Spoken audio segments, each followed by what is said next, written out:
Welcome to part 2 of Discovering God's Will. In part 2, we will look at the practice of God's will. All too often, God's will is seen in terms of a program that has been laid out before us.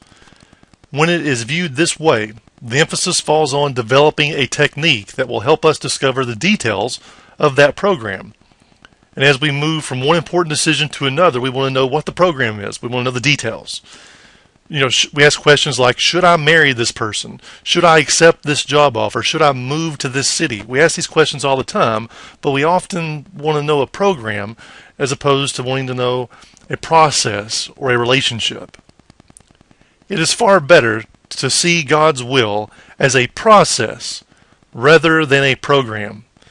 Viewed this way, the emphasis falls on developing an intimate relationship with God and not on following some all-purpose technique or program. Who we are should take priority over what we do. Again, the emphasis here is on a relationship. The Bible concentrates on our need to cultivate intimacy with God, but says little about methods of determining His will.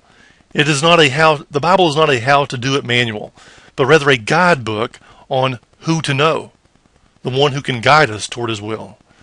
God will not be manipulated by impatient demands and magical formulas. We can't use those with God. Instead, our paths will be illuminated by our growing and trusting relationship with Him. And it's a certain kind of relationship that we're talking about. The biblical model of knowing God's will centers on a relationship, but we must be careful to keep in mind we're talking about a certain kind of relationship.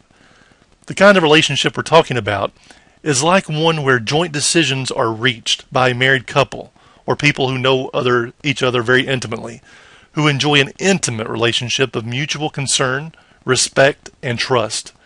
In this type of relationship, both parties are involved in the decisions reached, and it is sometimes impossible to distinguish the parts that each other plays in the process. So when talking about God's will, it's a certain kind of relationship of deep intimacy, and it's also a divine human process. The will of God is a divine human process, not solely divine or solely human. When we consciously acknowledge His presence and depend upon Him in the course of making decisions, the choices are made, and they're made by both God's will and by ours. It's a joint process, a divine human process.